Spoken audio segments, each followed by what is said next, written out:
How much gold would it take to crash an economy? Not steal it, not conquer it, just give so much of it away that merchants couldn't price it anymore. History says one man actually did it. Not with an army, not with a war, but with a journey. A journey so enormous that the people who witnessed it struggled to believe what they were seeing. Thousands of attendants, hundreds of camels, each loaded with gold, crossing one of the harshest deserts on earth. And when the caravan finally reached Cairo, the city would never be the same again. His name was Mansa Musa. And this is the story of how one African emperor became a legend. It was the year 1324. Europe was still emerging from the Middle Ages. Across North Africa, merchants crossed the Sahara carrying salt, cloth, ivory, and gold between kingdoms that depended on one another for survival. But no caravan had ever looked like this. Contemporary chroniclers described thousands of people traveling together. Hundreds of camels carried gold dust and gold bars. Servants dressed in fine fabrics walked beside soldiers protecting the procession. Every stop along the journey became an event. People gathered simply to watch it pass. No one had ever seen wealth displayed on this scale. And the further the caravan traveled, the greater the legend became. When Mansa Musa entered Cairo, he didn't arrive as a conqueror. He arrived as a pilgrim. His destination was Mecca. His purpose was to complete the Hajj, the sacred pilgrimage every Muslim hopes to undertake at least once in their lifetime. But wherever he stopped, he gave away gold. To merchants, to scholars, to the poor, to officials who welcomed him into their cities. His generosity became impossible to ignore. At first, the people of Cairo celebrated.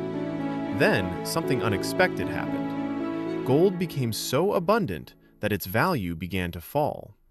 Prices shifted. Merchants struggled to adjust. According to medieval historians, the sudden flood of gold disrupted Cairo's economy for years. On his way back from Mecca, Musa reportedly borrowed gold back from Cairo moneylenders at steep interest to help stabilize the market he'd disrupted. It remains one of the most extraordinary examples of a single individual influencing an economy simply through the movement of wealth. But that raises an even bigger question. Where did all that gold come from? To understand Mansa Musa, you first have to understand the empire that made him possible. Long before Europe knew his name, the wealth of Mansa Musa's empire was already crossing continents. It didn't travel by ship, it traveled by camel. For centuries, vast caravans crossed the Sahara, carrying two things the world could never get enough of: salt and gold. Salt preserved food, gold built kingdoms, and between them stood the Mali Empire. Mali occupied one of the most valuable positions on Earth. To the south lay some of the richest gold fields ever discovered.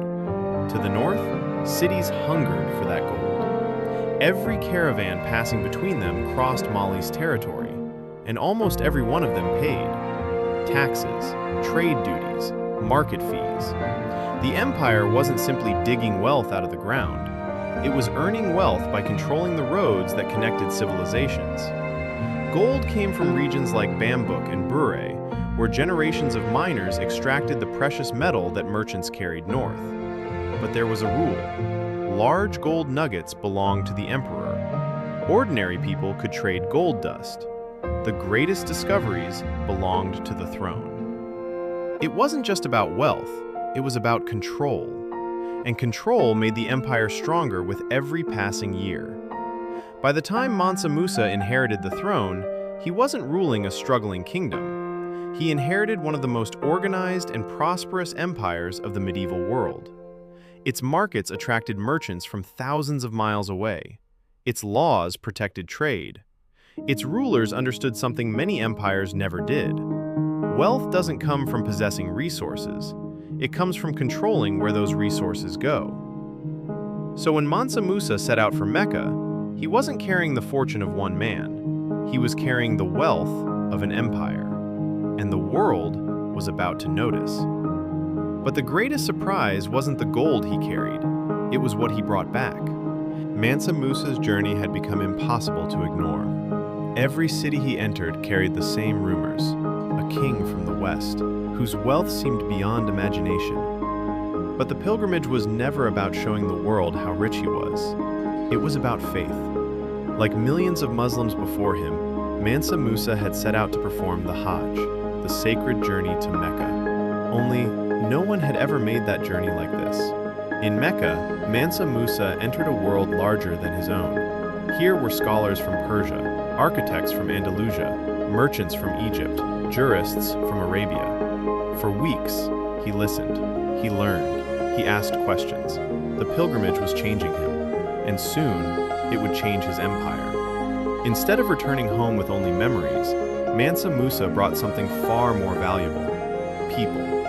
He invited scholars, judges, teachers, and craftsmen to travel back to Mali with him.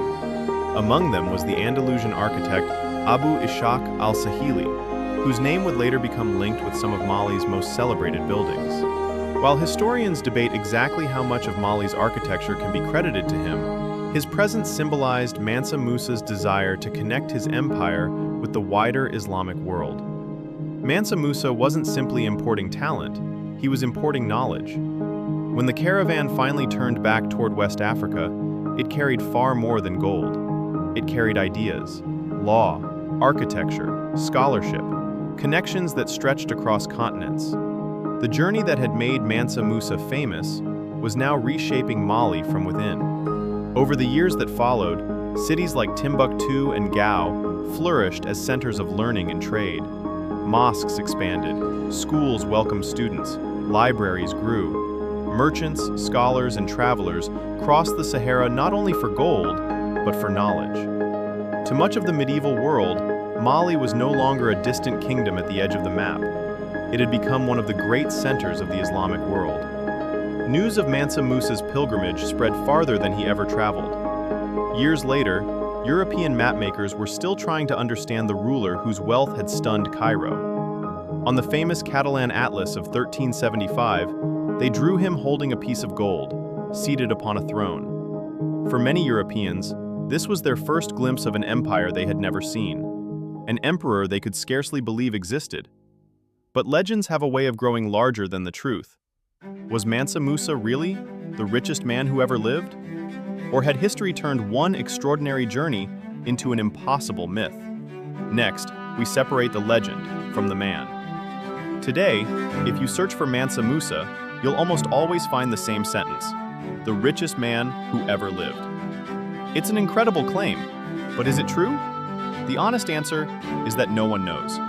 There are no medieval bank records, no balance sheets, no way to convert the wealth of a 14th century emperor into modern dollars. The numbers you see online, hundreds of billions, even trillions, are estimates. Some are educated guesses, others are little more than internet myths, because Mansa Musa's wealth was never measured the way ours is today. It was measured in something far more difficult to calculate: control. He ruled an empire that controlled some of the world's richest gold-producing regions. He taxed the trade that crossed the Sahara. He commanded cities that connected West Africa to North Africa, the Middle East, and beyond. His wealth wasn't sitting in a vault, it flowed through an empire. And that is far harder to measure. But perhaps we've been asking the wrong question all along. Not, how rich was Mansa Musa, but what did he do with that wealth? He strengthened trade, supported learning, connected Mali to the wider world. His pilgrimage transformed the way other civilizations saw West Africa, and for centuries afterward, his empire remained a center of commerce, scholarship, and culture. That is a legacy no number can fully capture. Empires rise, empires fall. Trade routes shift, cities fade. But every now and then, one journey changes how the world sees an entire civilization. Mansa Musa didn't become a legend because he owned more gold than anyone else. He became a legend because he made the world pay attention. Not just to him, but to Mali. For generations, people remembered the gold. They remembered the caravan. They remembered the emperor whose generosity filled the markets of Cairo. What they often forgot was the empire that made it all possible.